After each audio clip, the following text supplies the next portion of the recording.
तो बच्चों, इस सेशन में हम सभी एक बड़ा इंपॉर्टेंट टॉपिक देखते हैं, मूविंग कॉइल गैल्वेनोमीटर। और ये जान लीजिए कि हर साल सीबीएसई बोर्ड फाइनल एग्जाम में मूविंग कॉइल गैल्वेनोमीटर से रिलेटेड एक क्वेश्चन आता ही श्योर है, चाहे 3 मार्क्स का चाहे 5 मार्क्स का, बट श्योर है। ठीक, तो अब ये देखते हैं कि मूविंग कॉइल गैल्वेनोमीटर क्या चीज है। ठीक, सबसे पहले तो you must know what is a galvanometer. Galvanometer is a device which ये detects the presence of current in the circuit. Is that clear? Presence of current in the circuit which detects the presence of, यहां का लीजिए presence,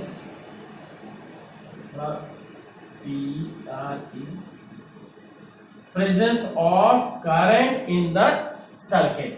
अब इसके बाद देखते हैं इसका जो प्रिंसिपल क्या है, ये किस फेनोमेना पे वर्क करता है। इट वर्क्स ऑन द इससे जस्ट पहले आप याद कीजिए, आप सभी टॉपिक पढ़े होंगे कि rectangular coil experiences a torque in the current carrying rectangular coil experiences a torque in the magnetic field. ठीक है, तो इसी फेनोमेना पे वर्क करता है। क्या है principal? It works on the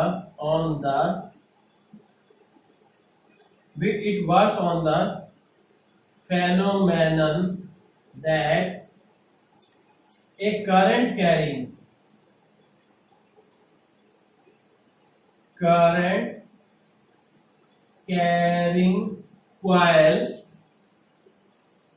coil experiences torque in the magnetic field। ठीक है बच्चों, तो ये इसका प्रिंसिपल हो गया है ना, कि ये इस फेनोमेना पे वर्क करता है। अब देखते हैं बच्चों कि इसकी कंस्ट्रक्शन क्या है। ठीक, स्टेप बाय स्टेप नोट कर लीजिएगा और फिगर बना लीजिएगा और साथ में एक्सप्लेन कर देता हूँ। ठीक है, बढ़िया से समझ के 1-2 बार प्रैक्टिस करोगे तभी आपको स्टेप याद हो पाएगा। ठीक, सबसे पहले कंस्ट्रक्शन में क्या है कि पहले इसमें समझ लीजिए, ये जो 2 कॉनकेव ये क्या है, मैग्नेट्स है। ठीक, और कॉनकेव मैग्नेट्स हैं, और साथ ही साथ क्या है, ये जो है सिलिंड्रिकल जो सी है, पहले लिख नोट भी कर दे रहे हैं यहाँ पे, N and S are the concave ये मैग्नेट्स। ठीक, और C क्या है, सिलिंड्रिकल सॉफ्ट आयरन कोर। ठीक, और फिर क्या है, S1 और S2 क्या है, हेयर स्प्रिंग्स हैं, हेयर स्प्रिंग। अभी बता रहे हैं क्या चीज क्यों है ना। तो फिर इसके बाद क्या है, ABCD, ये क्या है, कॉइल है, this one is the rectangular coil. और S1, हाँ, B1 and B2 are the jewel bearings and P is the pointer,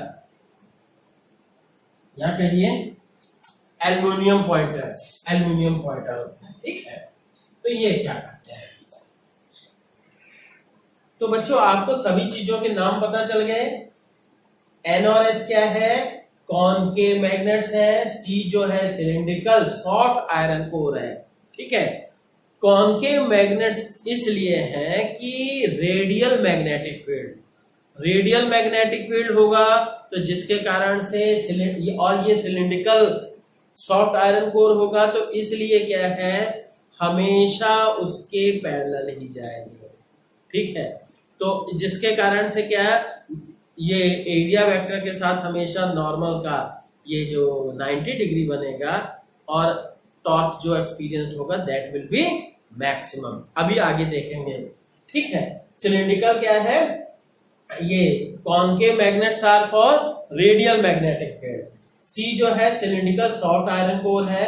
S1 और S2 क्या है, हेयर स्प्रिंग्स है, बिल्कुल पतले रहेंगे और उसी के ऊपर ये क्या है, इसके साथ ये इसको डिस्टर्ब नहीं करेंगे, कॉइल के रोटेशन को किसी तरह से डिस्टर्ब नहीं करेंगे। हेयर स्प्रिंग मतलब इतने पतले, और फॉस्फोर ब्रोंज है का मटेरियल रहता है, जिसके कारण से जो मतलब टॉर्जन कांस्टेंट क्या है, बहुत कम रहता है, कि हल्का सा भी डिफ्लेक्शन आएगा तो वो शो करेगा। ठीक, और फिर नेक्स्ट है ABCD जो है, ABCD ये क्या कॉइल है, रेक्टेंगुलर कॉइल है, कॉपर की है। कॉपर की भी बड़ी पतली वायर ली जाएगी, मोटी वायर लोगे तो जानते हो जितना सामान बढ़ाते जाओगे उतना ही गैल्वेनोमीटर का साइज बढ़ता जाएगा। ठीक है, तो अब क्या करेंगे, हाँ ये हो गया। B1 और B2 क्या है, ज्वेल बेयरिंग्स है, ये नीचे और ऊपर सपोर्ट दे दिया गया है, ज्वेल मतलब क्रिस्टल टाइप का रहेंगे, और जिसके कारण से हल्का सा भी डिफ्लेक्शन हो तुरंत ये मुड़ जाए बिना किसी उसके मतलब रेजिस्टेंस के या फ्रिक्शन के। ठीक, और P जो है, P1 is the pointer, aluminium pointer to which is fix to the coil. ठीक है, कॉइल के साथ फिक्स है, और वो क्या है, हल्का सा भी एल्युमिनियम, देखिए इसलिए है क्योंकि एल्युमिनियम का वेट बहुत हल्का होता है। ठीक है, और हल्का सा भी डिफ्लेक्शन आएगा तो ये शो करेगा, और हम क्या है यहां से रीडिंग ले सकते हैं। ठीक है, तो अब बच्चों इसकी स्टेप बाय स्टेप कंस्ट्रक्शन भी देख लेते हैं। क्या है कि it consist of A rectangular coil. ठीक, रेक्टेंगुलर कॉइल हो गए ABCD of fine copper wire with cylindrical soft iron core। ठीक, फिक्स्ड ओवर एल्युमिनियम फ्रेम। ये जो आपको पता होना चाहिए, जो ट्रांसफार्मर बनता है, ठीक है, या कॉइल वगैरह जो भी है बनाई गई, वाइंड की गई, वो किसी फ्रेम के ऊपर बनाएंगे। ठीक है, अंदर तो सॉफ्ट आयरन कोर रहेगी, पर क्या उसको क्या है एल्युमिनियम के फ्रेम के ऊपर। इसलिए एल्युमिनियम क्यों, क्योंकि एल्युमिनियम जो है नॉन मैग्नेटिक मटेरियल है। ठीक है, जो कि दोनों के मतलब मैग्नेट्स के नॉर्थ और साउथ पोल के मैग्नेटिक फील्ड का कोई इफेक्ट ना पड़े। ठीक है, तो ये चीज, तो ये हो गया fixed over aluminium frame between two strong concave magnets. ठीक, सेकंड पॉइंट है कि two ends of axle of frame are pivoted between two jewelled bearings. जो ऊपर हमने ये B1 और B2 की बात की, वो ज्वेल्ड बेयरिंग्स पर। ठीक है, ऊपर नीचे फिक्स्ड है, और the motion of coil is controlled by phosphor bronze springs at both ends. ऊपर भी एक फॉस्फोर ब्रोंज का स्प्रिंग लगा है और एक नीचे भी लगेगा, और ये एक एक्सेल है। ठीक है, ये जो लाइन टाइप का देख रहे हैं ना, वो एक्सेल है जो B1 और B2 से अटैच है। ठीक है, फिक्स नहीं है, उसी पे रोटेट कर सकता है, ज्वेल बेयरिंग है। ठीक, तो अब क्या है, the springs provides restoring torque as well as completes the circuit. Spring के कारण से हल्का सा भी कुछ होगा तो रिस्टोरिंग टॉर्क इसमें एक्सपीरियंस होता है, और साथ ही साथ क्या है, स्प्रिंग जो है कंडक्टर है तो इसलिए सर्किट भी कंप्लीट करता है। और स्प्रिंग से ही देखेगा, दो टर्मिनल हमने निकाली, एक ऊपर एक नीचे, और वो क्या है, दोनों के दोनों टर्मिनल्स सर्किट में कनेक्शन के लिए काम में आएंगे। ठीक है, तो इससे क्या होगा कि करंट फ्लो होगा कॉइल में और डिफ्लेक्शन आएगा। ठीक, an aluminium pointer is fixed with the coil to measure the deflection. ठीक है बच्चों, तो ये सारी कंस्ट्रक्शन को आप स्टेप बाय स्टेप अपनी नोट कर लीजिए, और फिर इसके बाद आगे बात करते हैं। ठीक, पॉज कर लीजिए और नोट कर लीजिए पूरा। अब बच्चों देखते हैं कि थ्योरी और वर्किंग उसकी क्या है। तो ये तो जानते ही हो कि जो प्रिंसिपल है इसका, कि a current carrying rectangular current carrying ये coil experiences a torque in the magnetic field. ठीक है, अब क्या है, torque experience by the coil if on passing the current, on passing the current through the coil। तो बच्चों एक चीज थोड़ा सा ध्यान रखिएगा कि अब यहाँ पे फिर से वही पूरा क्या है टॉर्क निकालने का डेरिवेशन नहीं करना है, ठीक है। अब केवल टू दी पॉइंट जितना मैं बता रहा हूं उतना ही लिखने की जरूरत है अगर ये क्वेश्चन आता है, ठीक है।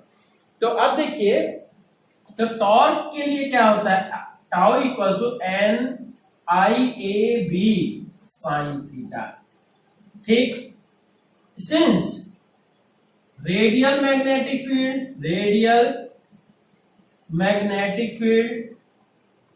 फील्ड सो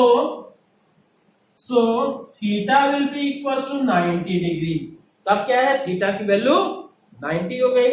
तो अब क्या देखिए, so and then sine 90 equal to क्या होता है, that is equal to 1।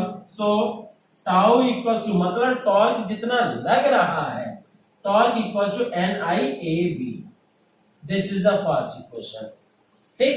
Second क्या है, restoring torque produced in the phosphor bronze state, ठीक है। रिस्टोरिंग टॉर्क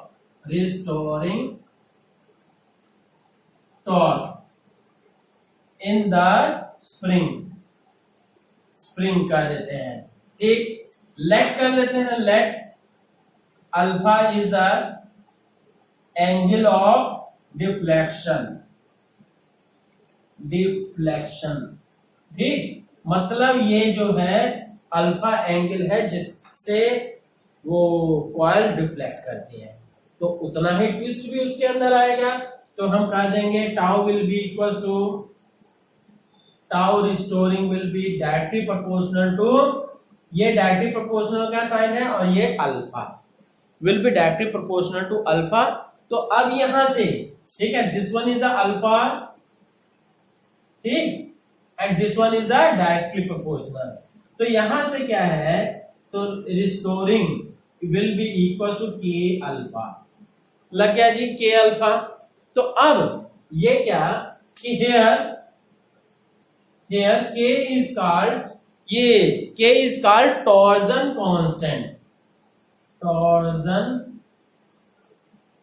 कांस्टेंट, ठीक है।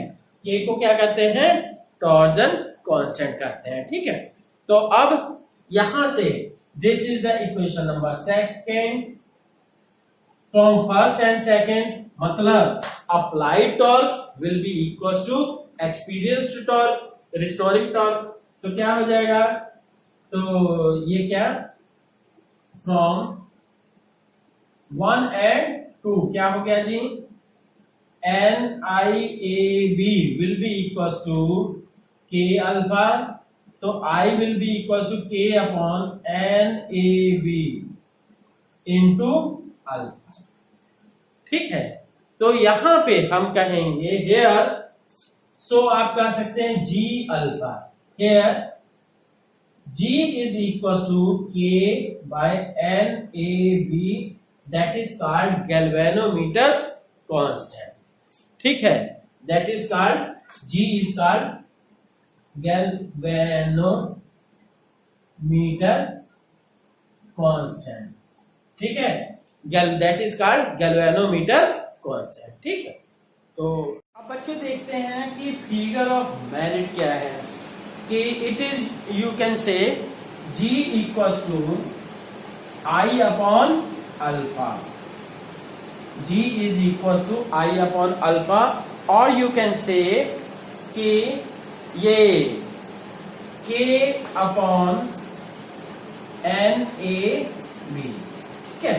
तो अब ये this is called figure of merit, जो गैल्वेनोमीटर कांस्टेंट की बात किए थे, that is also called figure of merit. मतलब ये कह सकते हैं it is the current required to produce unit deflection, ठीक है। It is, you can say it is the amount of current required, the amount of current required to produce unit deflection. Is that clear? Unit deflection करने के लिए मतलब alpha की value 1 तो आई की value कितने, that will be equal to G. ठीक है, तो ये हो गया फिगर ऑफ मेरिट। और ये क्या, इससे ये एक एक्सपेरिमेंट भी है आप सभी के सिलेबस में। ठीक है।